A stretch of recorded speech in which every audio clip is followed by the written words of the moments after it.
بسم اللہ الرحمن الرحیم۔ یہ ریڈیو قطر FM 107 ہے۔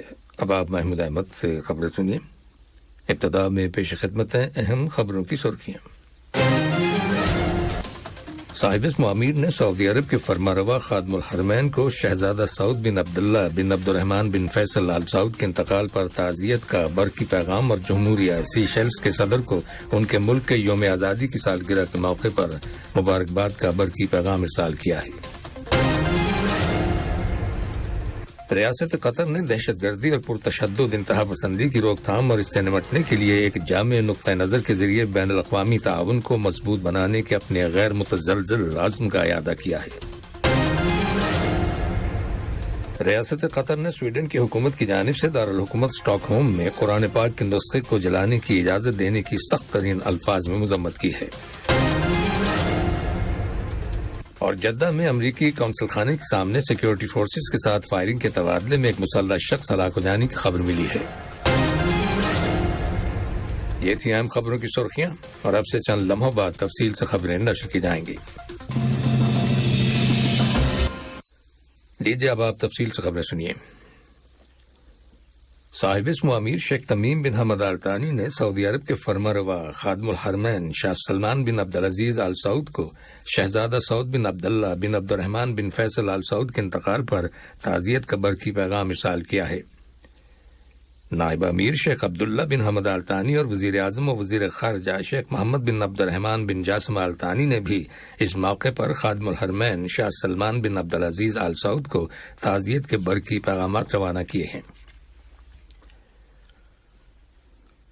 صاحب اسم امیر شیخ تمیم بن حمد آل ثانی نے جمہوریہ سیشیلز کے صدر واویل رام کلوان کو ان کے ملک کے یوم آزادی کی سالگرہ کے موقع پر مبارکباد کا برقی پیغام ارسال کیا ہے۔ نائب امیر شیخ عبداللہ بن حمد آل ثانی اور وزیر اعظم و وزیر خارجہ شیخ محمد بن عبد الرحمن بن جاسم آل ثانی نے بھی اس موقع کی مناسبت سے جمہوریہ سیشیلز کے صدر کے نام مبارکباد کے برقی پیغامات ارسال کیے ہیں۔ صاحب اسم امیر شیخ تمیم بن حمد آل ثانی نے متعدد عرب اور اسلامی ممالک کے رہنماؤں کے ساتھ ٹیلی فون پر عید الاضحیٰ کی مبارکباد کا تبادلہ کیا ہے۔ صاحب اسم امیر نے مراکش کے بادشاہ محمد ششم، فلسطین کے صدر محمود عباس اور ازبکستان کے صدر شوکت مرزیویوف کے ساتھ مبارکباد کا تبادلہ کیا۔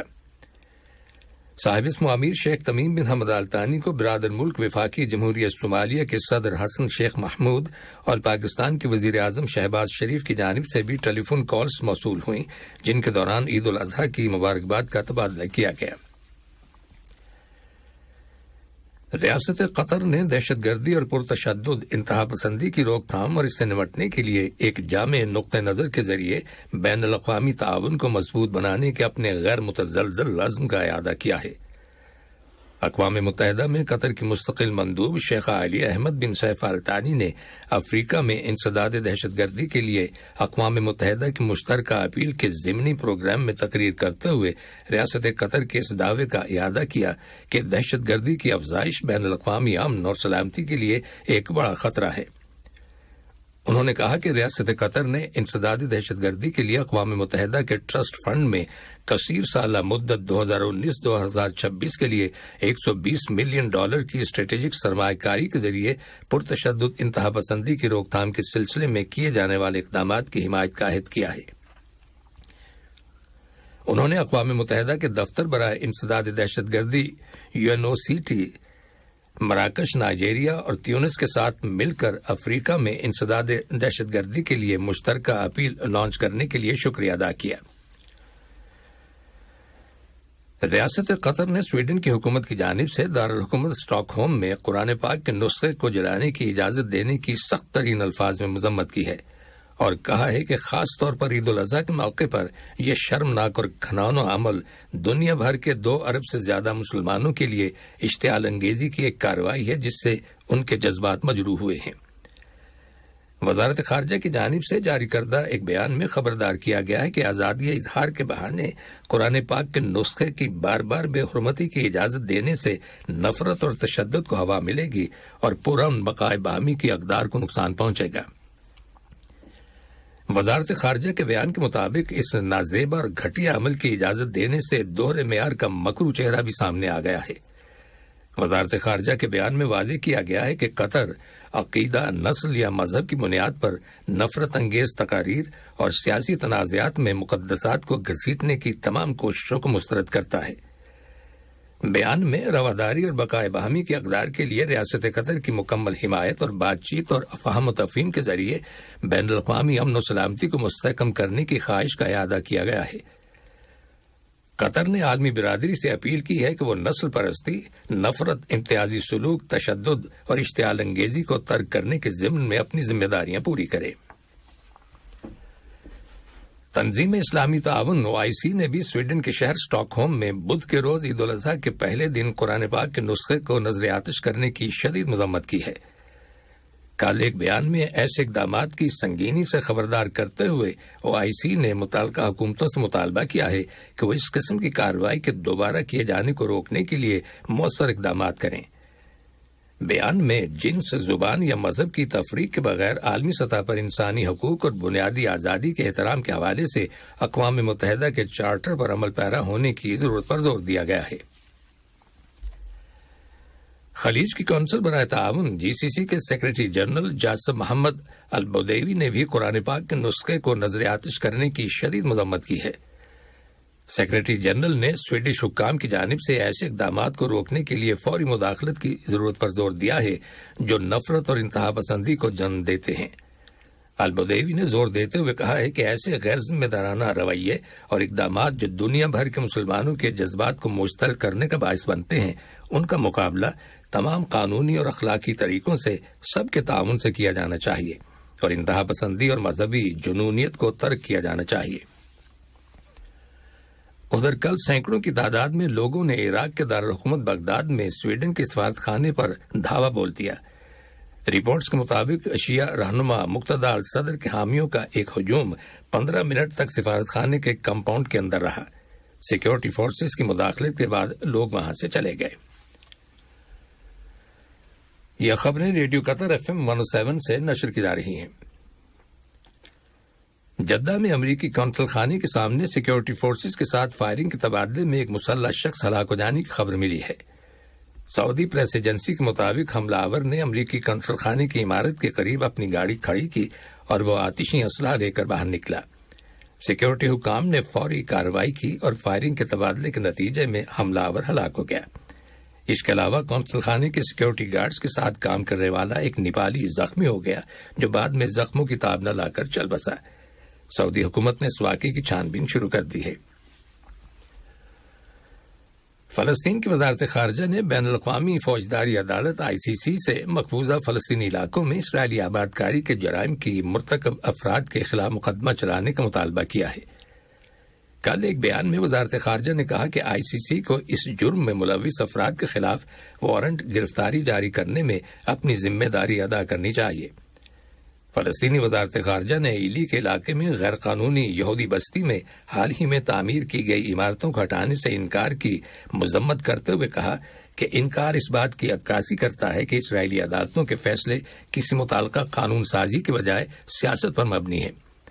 ایلی بستی مقبوضہ مغربی کنارے کے شہر نابلس میں اللبان الشرقیہ کے جنوب میں فلسطینی سرزمین پر تعمیر کی گئی ہے۔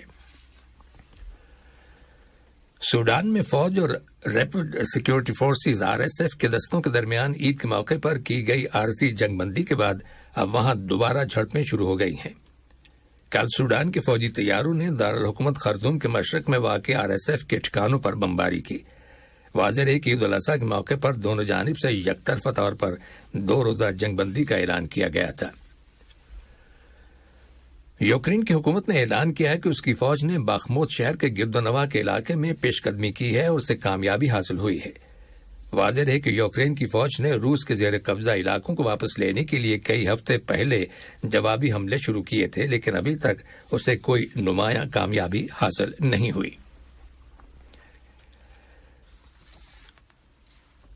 کینیڈا، سویڈن، یوکرین اور برطانیہ نے کہا ہے کہ وہ سن 2020 میں ایران کے دارالحکومت تہران کی فضا میں یوکرین انٹرنیشنل ایئر لائن کے طیارے کو گرائے جانے کے معاملے میں ایران کے خلاف اقوام متحدہ کی اعلیٰ عدالت سے رجوع کرنے کا ارادہ رکھتے ہیں۔ اس طیارے میں سوار تمام 176 افراد ہلاک ہو گئے تھے۔ کل ایک مشترکہ بیان میں ان چاروں ممالک نے کہا ہے کہ انٹرنیشنل کورٹ آف جسٹس یعنی بین الاقوامی عدالت انصاف ICJ میں جانے کا فیصلہ ایران کے ساتھ ثالثی سے متعلق کوئی معاہدہ طے نہ پانے کے بعد کیا گیا ہے۔ اور اب کچھ خبریں کھیلوں کے بارے میں۔ قطر کی قومی فٹ بال ٹیم جون کی ماہانہ فیفا ورلڈ رینکنگ میں دنیا میں 58ویں اور عرب دنیا میں اور ایشیا میں 6 نمبر پر آ گئی ہے۔ قطر کی ٹیم جو اس وقت امریکہ اور کینیڈا کی میزبانی میں ہونے والے 2023 کونکاکاف گولڈ کپ میں حصہ لے رہی ہے، اپریل کی ورلڈ رینکنگ میں دنیا میں 61ویں نمبر پر آنے کے بعد 1393.52 پوائنٹس کے ساتھ 3 درجے ترقی کر گئی ہے۔ قطر کی مردوں کی والی بال ٹیم 5 سے 15 جولائی تک الجزائر میں ہونے والے عرب سپورٹس گیمز کی تیاری کے لیے قطر والی بال ایسوسی ایشن QVA کورٹ میں ٹریننگ جاری رکھے ہوئے ہے۔ QVA کے صدر علی غانم الکواری نے قومی ٹیم کی صلاحیتوں پر مکمل اعتماد کا اظہار کرتے ہوئے کہا ہے کہ کھلاڑی اپنی ٹریننگ کو سنجیدگی سے جاری رکھے ہوئے ہیں اور وہ ٹورنامنٹ میں نمایاں مقام حاصل کرنے کے لیے پرعزم ہیں۔ آخر میں اہم خبریں سرخیاں ایک بار پھر سن لیجیے۔ صاحب اسم امیر نے سعودی عرب کے فرمانروا خادم الحرمین کو شہزادہ سعود بن عبداللہ بن عبد الرحمن بن فیصل آل سعود کے انتقال پر تعزیت کا برقی پیغام اور جمہوریہ سیشلز کے صدر کو ان کے ملک کے یوم آزادی کی سالگرہ کے موقع پر مبارکباد کا برقی پیغام ارسال کیا ہے۔ ریاست قطر نے دہشت گردی اور پرتشدد انتہا پسندی کی روک تھام اور اس سے نمٹنے کے لیے ایک جامع نقطۂ نظر کے ذریعے بین الاقوامی تعاون کو مضبوط بنانے کے اپنے غیر متزلزل عزم کا اعادہ کیا ہے۔ ریاست قطر نے سویڈن کی حکومت کی جانب سے دارالحکومت اسٹاک ہوم میں قرآن پاک کے نسخے کو جلانے کی اجازت دینے کی سخت ترین الفاظ میں مذمت کی ہے۔ اور جدہ میں امریکی قونصل خانے کے سامنے سیکورٹی فورسز کے ساتھ فائرنگ کے تبادلے میں ایک مسلح شخص ہلاک ہو جانے کی خبر ملی ہے۔ اور اس کے ساتھ ہی ریڈیو قطر FM 107 سے خبروں کا آج کا پہلا بلیٹن ختم ہوا۔ اسٹوڈیو سے تکنیکی معاون سلمان المومن اور مجھے محمود احمد کو اجازت دیجیے۔ اللہ حافظ۔